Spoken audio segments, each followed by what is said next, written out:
So hello and welcome to today's behind the scenes long form interview of the Bossed Up podcast with one of my favorite people in the world to have on this podcast, Maxie McCoy. Welcome to the Bossed Up podcast studio. Back at you, woman. Thank you for having me. I love your community. This listener, my God, so good. Right? So today we're breaking down a listener-submitted career conundrum from Cassidy, who's from Chattanooga, Tennessee, who wants to know how to ask for feedback when an interview goes south. So the reason that Maxie McCoy is here, first of all, Maxie and I have known each other since Bossed Up's inception 5 years ago now. Congrats on 5 years, Em. Thank you so much, Max. And she's an author with her first awesome book coming out this month, You're Not Lost. And that is dropping when, Maxie? August 21st. August 21st. So close. And it's really all about navigating that fog of uncertainty. You may have heard her boss tip that I shared on this podcast a couple weeks ago. Thank you for submitting that, Maxie. And today, I want to hear from someone like you who has really helped so many women navigate uncertain moments, those moments when things aren't quite going your way, and figuring how to make the most of them. So first thoughts in terms of Cassidy's conundrum, what's your take? Yeah, I mean, I think the fact that Cassidy's even thinking about this, even asking, knowing to ask for feedback and wanting that is already such an amazing place to be because, getting feedback can be hard. It opens yourself up to vulnerability and you end up in a place where there's anything that could come at you from them and you don't know if it's good or bad. And also you've already been rejected from the role. So you're probably feeling a little bit more sensitive than, maybe if you had gotten the job. However, while I am not a recruiter, and I think recruiting advice is really important here, and I'll share some from a friend of mine, I have been kind of sandwiched in my career between the women, to your point, that, I've been help navigating a lot of their uncertainty, a lot of their doubt within the context of career being a cornerstone of their life, and experts in the career field like yourself, like my friend Jamie McCoy, who runs a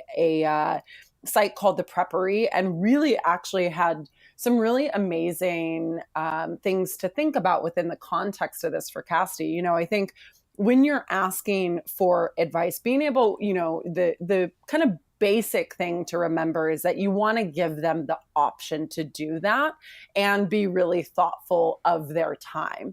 So in whatever that response back is, it should be back to the person first and foremost who you were communicating with. It's most likely the recruiter, and the recruiter will go in between you and that person that you were interviewing with. If you're not working with a recruiter, then it's just whoever gave you the decline email, and being able to respond back to them, thanking them for their time, and then also giving them the option to give you feedback within the context of growth for yourself and insights for yourself.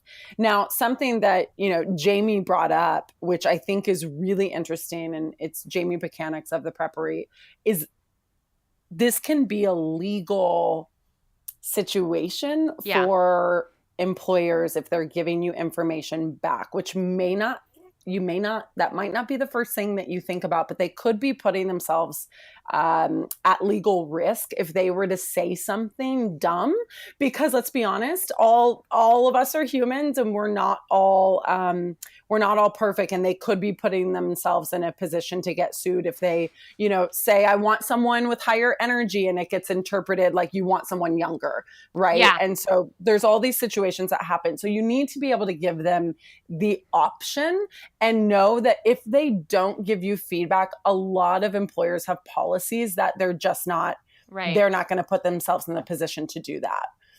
Let's break that down for a second, because very rarely does the job seeker fully understand. In my opinion, I definitely didn't understand that liability that HR folks and hiring managers put themselves in, or the position they put themselves in, because the discrimination, the ability to sue a company for discriminatory hiring practices hinges on that distance between the interview and the job offer.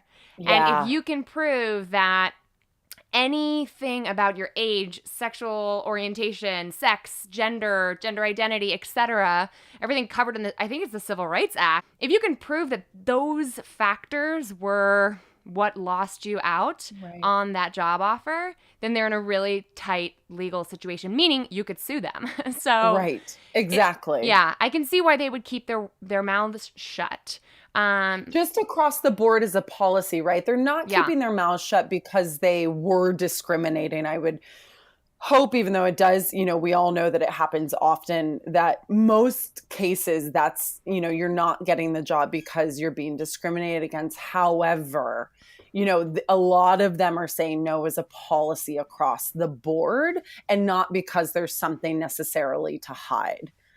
Yeah, that's a good point. It's just a safety precaution to prevent opportunities for litigation to even emerge. Yeah, that's a great point. Exactly. So how should Cassidy word it, or how should anybody word it when, you've bid for a project, something goes south?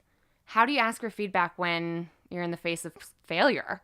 Yeah, and you want to know what? It's happening all the time. Honestly, Emily, I just had to do this week. I got passed on something where, it was unfortunate that they went another direction. And also I wanted to know why. So it's not something that you ever surpass, I think, in your career. There's always going to be these moments of failure. And I think being able to ask, just so you also know, maybe it had nothing to do with you, but you have that understanding that you also can move forward. And so I think with Cassidy, being able to do a couple of things, first and foremost, thank them for their time. Yeah. Then acknowledge that, you are coming from a place of growth and learning, and that just simply asking, do you have any insights for me that could provide a lens onto either my interview skills or my talents and expertise as a whole that kept me from getting this job? If, there's anything that you're willing to provide, I would love to take that as I'm looking to grow in my career and really work for an amazing company, like you. Yeah. And, provide that compliment. Be acknowledging of, gratitude of the time, and then tell them that it's coming from a place of growth. And I think if you hit those three things, they're either going to or not, but you did the right thing. I absolutely agree. And I love that you mentioned flattery. Even just a little bit of flattery goes such a long way at showing that you're not that bitter person. Like Cassidy was saying, you want to prove that you're not bitter? Pay them. That's a really good point. Yeah, that's a really good point. I mean, energy comes through, right? And you can always have, like, if you're worried about that piece of being bitter because, you're a direct emailer, or you're just unsure about how the energy is being communicated over email, have somebody read it. Have a girlfriend read it. Have a parent read it. Just have somebody look over it, and they'll be able to tell you, no, you're just in your head. You don't sound bitter at all. I feel personally attacked with the direct emailer mentioned there, because that is my life. Do you? But are you direct? So I go back and I look at things. I'm like, oh wow, I didn't even so much as say hi, like, because you just go on the fly. I know, I do it too. I have extremes, and then I'm like using 3 exclamation points, not 1, not 2. It's 3, or like not even a greeting. It's funny though, emojis can help. That's for sure. I had 2 bits of learning that have really helped me on this front. One is when I get bad news, which I also get rejected all the time because I'm constantly bidding companies. Putting yourself out there. Yeah, I'm constantly bidding companies, especially who want to bring me in to do a workshop or a bossed up kind of keynote at their conferences or for their teams. And sometimes it doesn't work out because of totally unrelated issues like budget. Totally. When I get that bad email, 2 tips here. 1, I don't answer it right away. And I try to be a prompt email responder, but I can't, you see it on your iPhone, and I'm, walk into a meeting and you get that little punch in the gut, and I'm like, I'm not emotionally in a place to respond in a professional way. So give it a minute, right? I always take a walk, talk to somebody, grab a coffee, relax before I write that email. And the second is, and Emmy, my amazing partnerships director, who just moved on to really incredible things at her new job after 2.5 years at Bossed Up. She used to laugh at me because she would see me over my shoulder implementing this second technique, which is write the email, then go back and add politeness in. Because for me, the way my brain works is like, what's the point of this email? Get to the point. And then I'm like, you know what would be nice? is to sound more like a human Be a little being. human. I swear, Siri did not write this email. Just sprinkle a little sweetness I on top, a little know. sugar on top. And it's I like know. basics like, hey, thank you for your consideration, or hey, I Right. hope this email finds you well. Those are the last lines that I write in almost all of my emaels. That's which incredible. It just, I'm you going to gotta know see that now. I'm yourself. going to be like, she's just trying to be polite to me. Yeah, Those well, were hopefully. edited back in. Well, my biggest challenge is that the more I know somebody, the faster and more curt my emails get. I know. I 'Cause it's know. I like, do the exact same. I'm like, I yo, read girl. things. I'm like, okay, so we just lesson learned. Even the peppiest of us don't take it personally. It's true. I'll be emailing you. I'll be like, yo, girl, ignore these spelling mistakes. What up? Come on the pod. Let's chat. And that's not how I write to my corporate clients, for the record. No, but I think you're so right in just taking a step away from the energy of the situation that's going on. Yeah. If they're going to give you, coming back to Cassidy, if they're going to give you feedback, they're going to give you feedback whether you send it later that afternoon or the next day. It doesn't have to be that hour. So whatever you feel comfortable with in responding and asking for it, it'll still be there for you if it's going to be there. That's a good point. And it really is a charitable thing. Have you ever been on the receiving end of that ask? Like, hey, do you have any feedback for me? How did you handle delivering that kind of feedback? Yeah, I mean, I absolutely have been on the receiving end, or having to be the person giving the feedback. And, at first I was like, there's not an exact moment coming to my mind. And one is now, and it was at my early years at Levo. I was hiring the first person that was working for me then. And we went through a long process with her. And, it really did come down to, I don't even remember the specifics, but it came down to two people and she wasn't the right one, but her heart, I knew that it was going to break her heart. And for me, I actually ended up handling that, giving availability to talk, to actually talk in person, because that was important to me as someone who had spent this much time with this person. And then that didn't end up happening, but I encapsulated, very detailed feedback. I could do that because it was hands-on and I wasn't a recruiter and it was the person working for me. But, just really trying to be able to provide a lot of positive while also helping them understand what they could have done better in the interview process and in the interview process with various people. Because sometimes, and I was in this position with getting my book deal, you might have somebody advocating for you, but they can't get the rest of the team on board. Yeah, and so it's also knowing that you might have read that person completely right, but there were things behind the scenes that you might not be privy to that were going on. And we've all been a part of that. And I think when you ask for feedback, you may not get the whole story, but your intuition will be like, oh, okay, I'm reading between the lines here. There was something more with someone else, whether it's, regardless of what it is that was at play here. Yes, I love that, because I always draw a distinctive line between feedback that you can internalize and feedback that you should externalize. Like, if someone's giving you feedback when you ask for this in this particular situation that you don't believe will actually further your career goals, that you don't feel is going to serve you, let it, shake it off, right? Like, not to quote Taylor Swift or anything, but let that roll off of you. And then when it does resonate, when it feels like, yes, this feels true to me, and it also feels helpful and real, even if it stings a little bit, work on positively internalizing it. But I think you're hitting on something that's so important about feedback in general, in our lives, in our work, in interviews. I was told this really early on, and it just has always stuck with me, that you don't have to accept every piece of feedback that comes your way, because it's not all true. It is one person's, view on the world. And honestly, you can cherry pick feedback if it resonates with you and you feel like, okay, this is uncomfortable, but I really hear it. And something about this is speaking to my own truth and growth. You'll know, your body will tell you, take that on. Don't make it too personal, because none of us are perfect, but but then the rest of it, to your point, like what you just said, like let it roll. I was in a writing class last night, and we're all working on various things. I've got some fiction that I'm playing around with, and we were having this conversation. I need to know all about that, but sidebar, go on. Let's talk about it. But we were having this conversation about how helpful it was, honestly, to not spend each class workshopping with 10 opinions that you don't need, because not all of those people read my kind of work that I'm writing.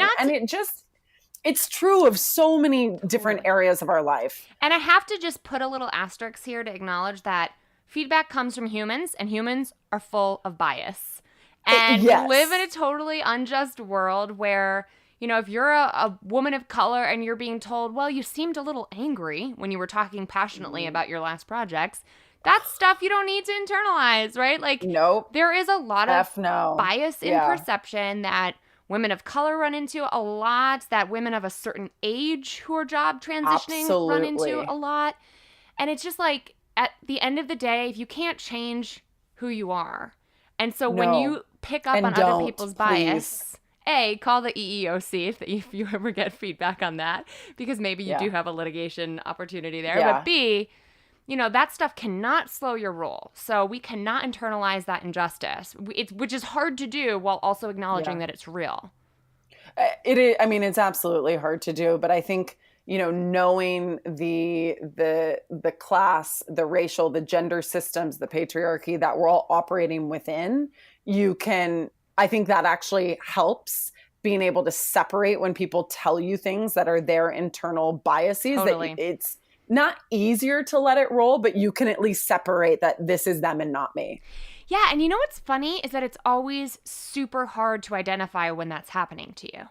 Because you're not sure, do you actually want someone with more experience? Or is it just because I am a woman who's 40 and looks 20? You know what I mean? Like, it's really hard to parse through feedback for bias. But, talking it through with a colleague who knows you, talking it through with a trusted loved one who knows you.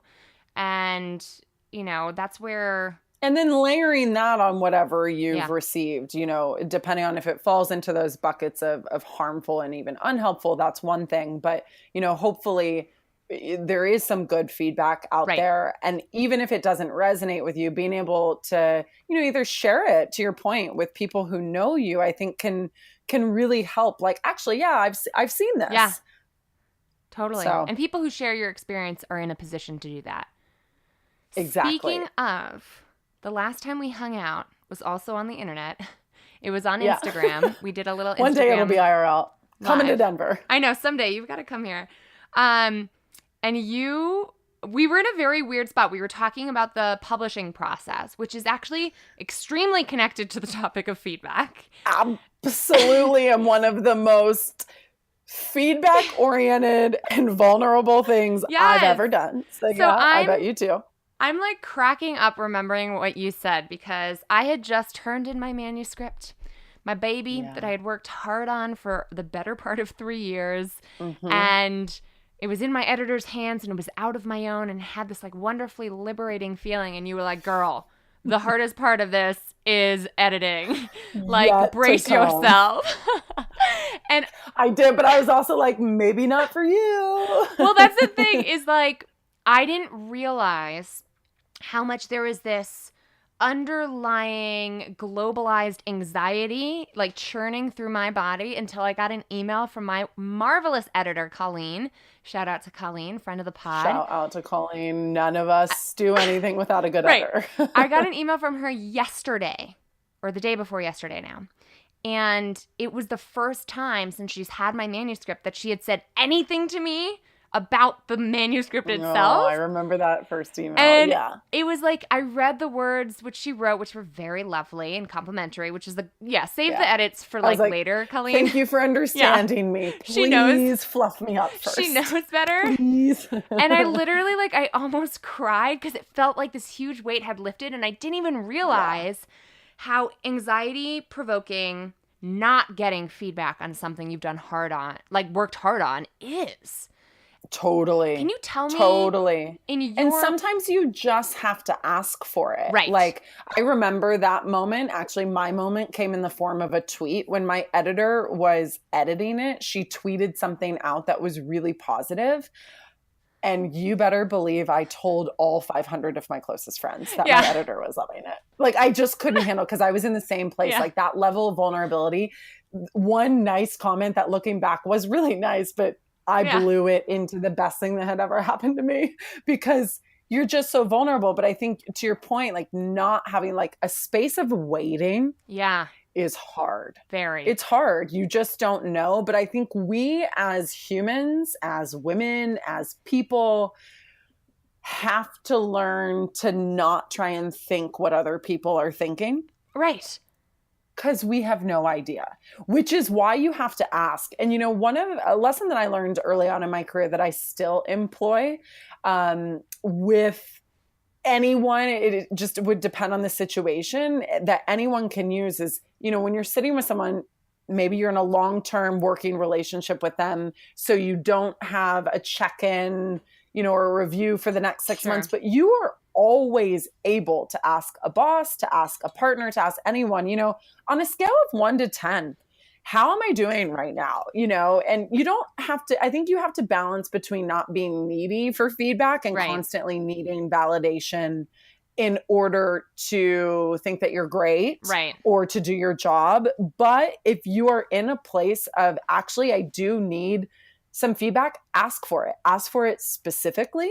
You will get it. Nobody is going to deny you feedback that you're working, you know, that somebody that you're working on. Now, we've talked about all the reasons employers that you got rejected from could be in a certain situation, but also knowing to ask for it. Because I bet you, Emily, if you had emailed your editor 3 weeks before and just said, I'm literally losing it, like, can you just give me 2 like highs and lows? And she probably would have.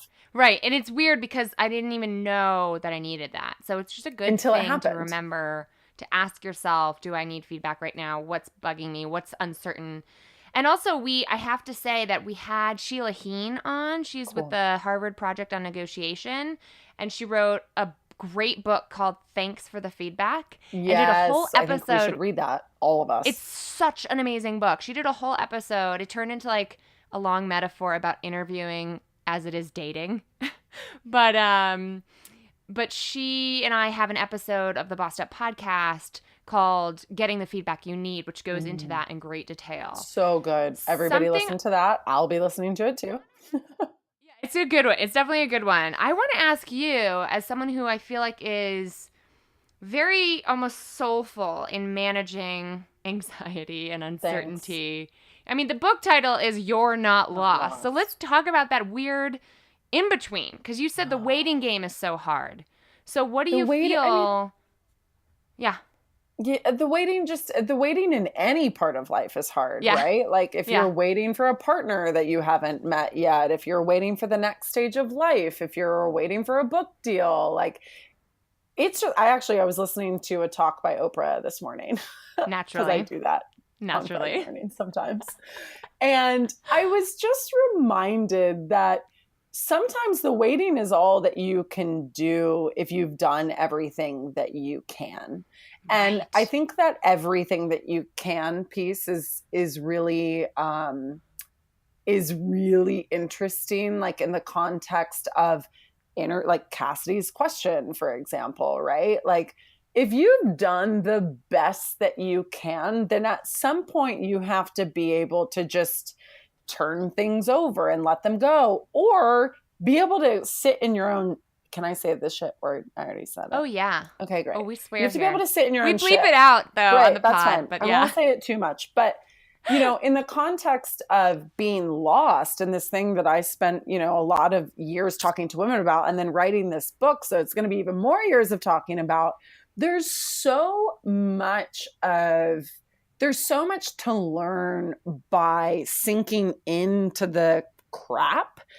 I say sitting in your shit, but sinking into it. We're not meant to get out right away. And I think that we have been conditioned. We are seeing all of the images on this, like in this meeting, I just held up my phone, Instagram, social, to want to be in someone else's life and want to be in their expression of life. And it makes all of the crap feel crappier. But our crap is the wrong turn that is leading us to the right turn. And I don't think any of us, myself included, we're so quick to want to jump out of that we don't actually learn the lessons that it has to give us. Help me understand that, because I am so impatient with the sitting part. And I'm a kid who couldn't like sit through cartoons because I couldn't sit still. And I'm still spiritually that kind of a person, because I'll give you an example. This month, since turning in the manuscript, I have just been out of sync. I have been adrift. I have been like, what now? I know. I'm not sure. I'm celebrating. Am I lost? I just finished a book, but am I lost? I did this. I literally did this. I was like, I just read a book, but now am I lost? I don't know what I'm doing.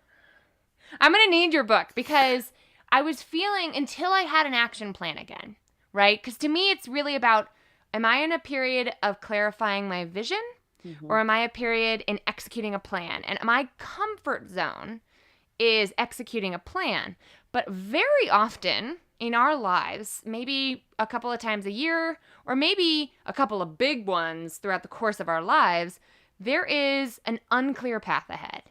And what's your advice for women who are struggling, like, oh God, whoa, it's really struggling? No, but I mean, it's all unclear for all of us, right? Like we are making the path as we take it. Yeah. And I think that's what you have to remember, because life isn't the outputs and it's not the outcomes, and kind of what you were saying about executing a plan. Like, there's actually a way better plan there for all of us if we just keep stepping, even though we don't know where the stepping is going. That's actually okay. But, you know, my question to you, and my question to anyone who's feeling just completely uncomfortable with that unknown and doesn't want to sit down in the crap and wants to just go, you know, a lot of times distractions are just detracting from the energy that you need to pay attention to and to feel in order to know what those steps are. And so, you know, you kind of said like your default often is to go into that execution plan.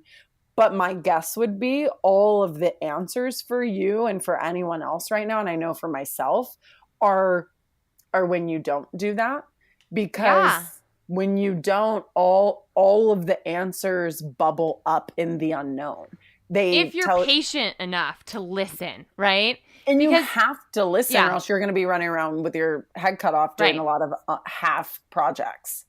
Yeah, and I also feel like people like me, whether you want to call us type A's or whatever, get very good at executing someone else's dream plan for their career. 100%. You know what I mean? And then all of a sudden you're at the top of some food chain you never wanted to be a part of. And you're like, how did I get here?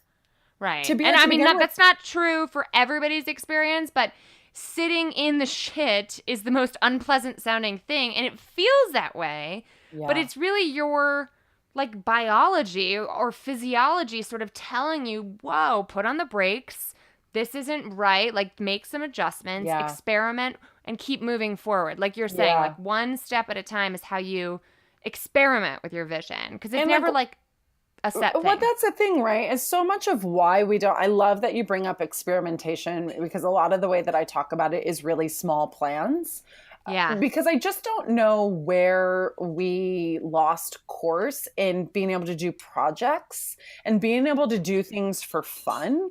And how much information is actually given to us in those moments. I'll share a personal story. I was actually just telling my writing class this last night.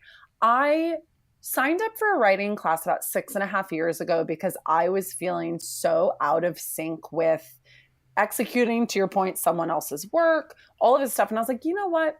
I just want to write again. I've always loved writing. I'm going to sign up for a class that's a little expensive, but that's okay. I think this is right. I'm going to write about the things that give me energy, which was women's issues and career. I'm not kidding you. That choice ended up within a couple of months. I found the job that ended up being my rocket ship in women's leadership, building out global communities. What the F? Like, it just was by following this, like, I'm going to do something small. Like, I just need to bring this energy of things that I care about back. And it, so often we don't want to do those things unless it's the end goal. It's like, oh, I don't want to make a movie unless I'm a Hollywood producer. We do that to ourselves all the time. And that's just not how anything is built. Things are built by doing something small, letting it get bigger, and doing it over and over and over again. I mean, I know that with Bossed Up, right? Yeah. Well, it's also something I'm really interested in studying and focusing on right now, which is fun.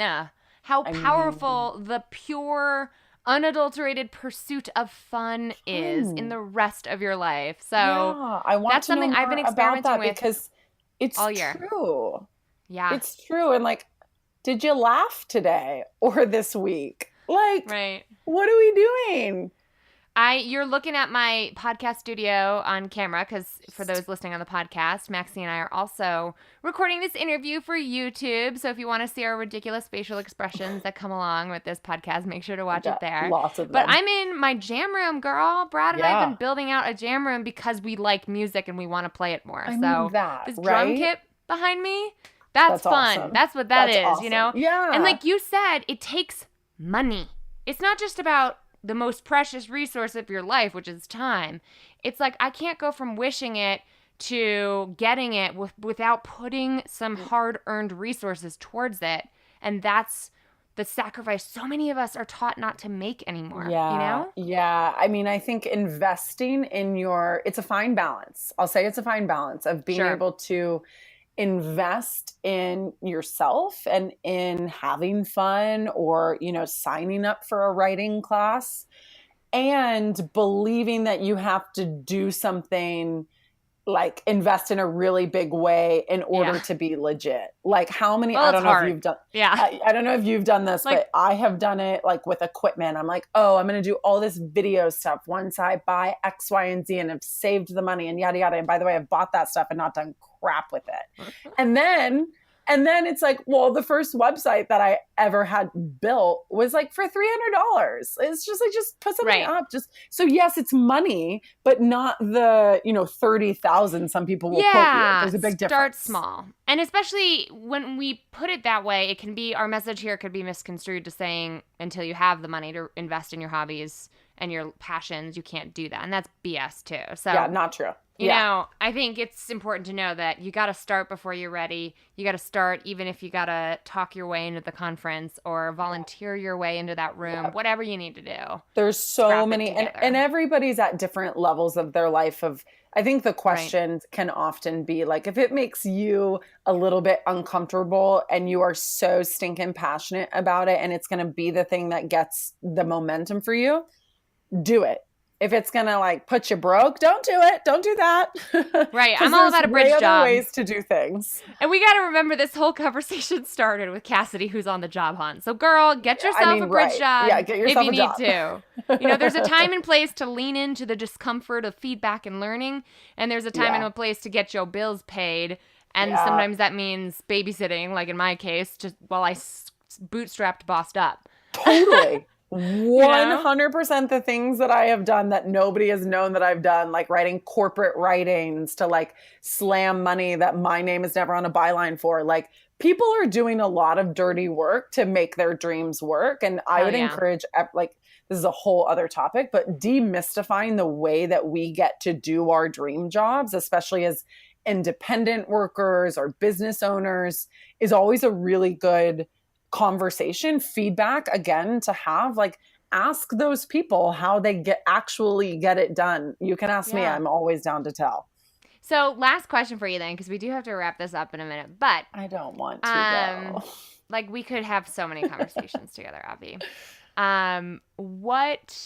How are you making writing your dream job? Because now we're talking about fiction, girl. I need to understand that transition. I need to know what's going on with your career and how you're making this work. It's not even a transition. It's not a transition. It's just me exercising creativity, which, when you were talking about fun, the thing that has come up for me, and it's a similar word over and over again, over the past, I think, 2 years, is when I look at like my highest, happiest, most joyful moments, aside from being able to support women, which is my work in the world, the how of that is being creative. Like, what are the ways I'm able to creatively tell stories, use content? It just all comes back to creativity. And yeah, I don't know. It's been this little like angel hovering in my ear, like whispering, like, make up some worlds and some complex women to tell the stories that you want to tell.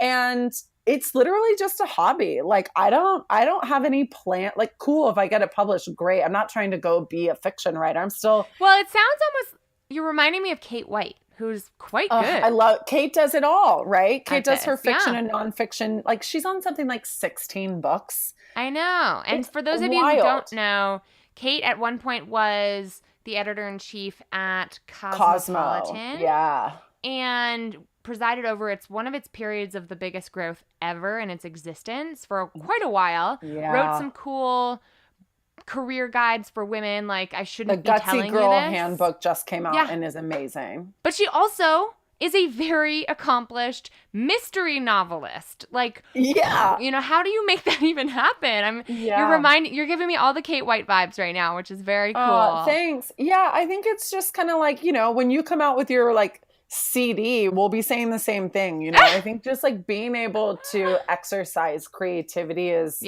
is really powerful. And, you know, it kind of this like the whole like on brand conversation, like yada that we all have been taught to think about. I'm like, yeah, but if you're constantly on brand, like, are you evolving? Exactly.